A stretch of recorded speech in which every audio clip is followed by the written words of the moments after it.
Hello everyone and welcome to this insightful session on biology for class 9 under the ICSE board. Today, we are diving into the crucial chapter of health organizations, and our specific focus will be on the International Red Cross. This incredible global movement plays a vital role in humanitarian aid worldwide. We'll explore its origins, principles, and impact, starting with the basics and progressing to more complex and analytical aspects. Get ready for a comprehensive learning journey. Let's begin our journey by understanding the International Red Cross at its most fundamental level. What is it, and why is it so important? The International Red Cross is essentially a vast, worldwide organization dedicated to helping people in distress. You've probably seen its distinctive symbol, a red cross on a white background, which is recognized almost everywhere. It operates in nearly every country, making it truly global. The organization was founded by a compassionate man named Henry Dunant in 1863. He was deeply moved by the suffering he witnessed after a major battle and felt a strong need to help the wounded, regardless of their nationality. His vision was to protect human life and health, ensuring that everyone receives respect and care, especially during times of crisis. This core mission remains at the heart of everything the Red Cross does. So, what exactly does this massive organization do? The International Red Cross is involved in several critical areas. Firstly, in disaster relief, they are often among the first responders, providing essential aid like food, clean water, shelter, and medical assistance after natural calamities such as earthquakes or floods. Secondly, they play a huge role in healthcare, running hospitals, offering first aid training, and organizing vital blood donation drives that save countless lives. Thirdly, during conflicts and wars, they provide crucial assistance to those affected, including prisoners of war and families displaced from their homes. And finally, beyond direct aid, they actively work to promote peace and humanitarian values, striving to prevent suffering before it even begins. Imagine a flood hitting your town. The Red Cross would be there, setting up shelters, distributing blankets, and checking on everyone's health. Now, let's test your understanding of these basic concepts. Take a moment to answer these 3 questions. Who founded the International Red Cross and in which year? What is the main symbol of the International Red Cross? And finally, name 2 types of help provided by the International Red Cross. Think about what we just discussed. Ready to dive a bit deeper? In this section, we'll explore the historical context of the Red Cross, its guiding principles, and its unique organizational structure. The genesis of the Red Cross movement is deeply rooted in a single, pivotal event, the Battle of Solferino in 1859.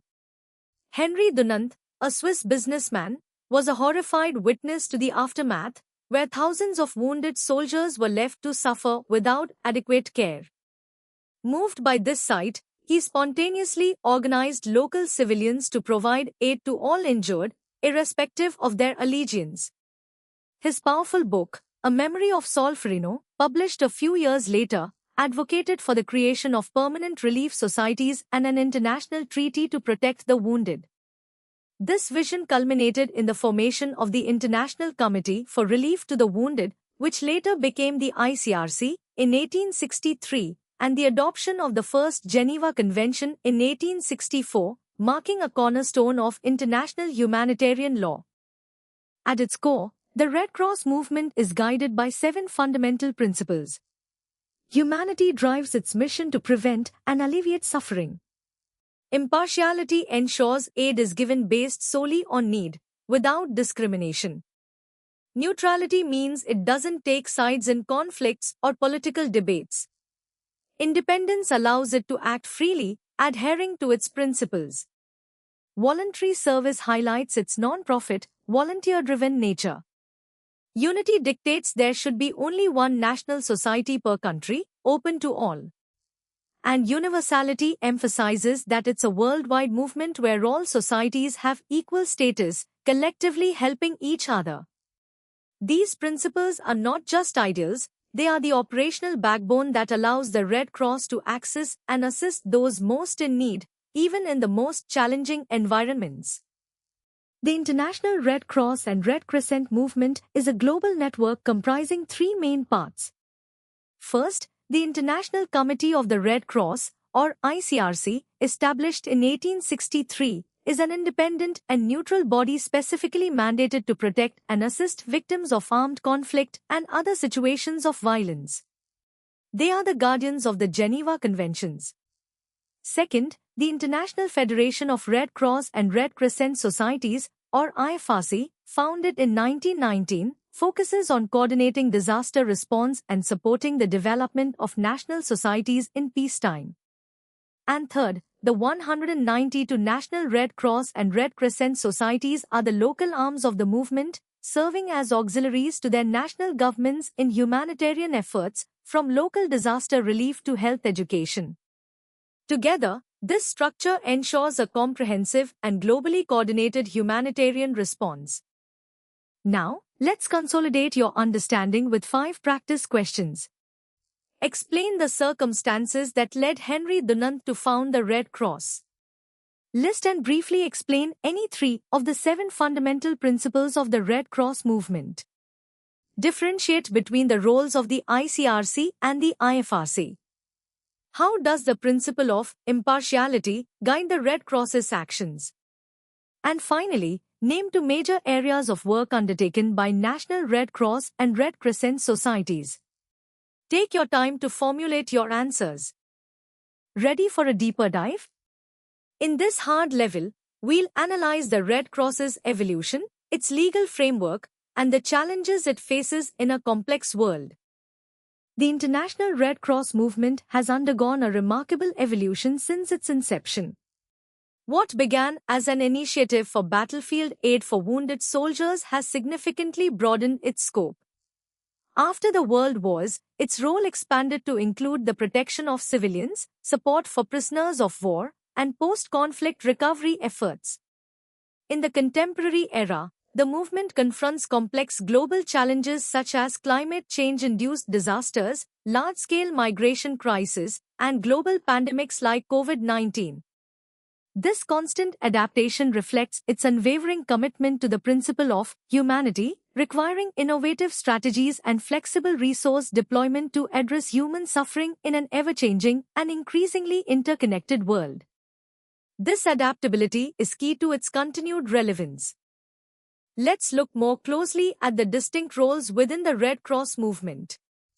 The ICRC, or International Committee of the Red Cross, is mandated by the 1949 Geneva Conventions to protect and assist victims of armed conflict. They visit detainees, restore family links, provide medical aid, and promote international humanitarian law, often acting as a neutral intermediary directly with warring parties. The IFRC, or International Federation of Red Cross and Red Crescent Societies, focuses on non-conflict situations. Their mandate is to inspire and support national societies in disaster response, health initiatives, and social development, coordinating international relief efforts for natural disasters. Finally, the National Red Cross and Red Crescent Societies, present in 192 countries, are auxiliary to their national governments. They provide grassroots humanitarian action, from local disaster preparedness and blood donation to ambulance services, adapting global principles to local needs. Each component plays a unique yet complementary role in the overall humanitarian mission. The Red Cross movement is a crucial custodian and promoter of international humanitarian law, or IHL, often referred to as the laws of war. IHL is a set of rules that seeks to limit the effects of armed conflict for humanitarian reasons. The Geneva Conventions, which are central to IHL, were directly inspired by Henry Dunant's pioneering work and the Red Cross's persistent advocacy. The ICRC, in particular, has a unique mandate to remind states and non-state armed groups of their obligations under IHL, advocating for its respect and meticulously documenting any violations.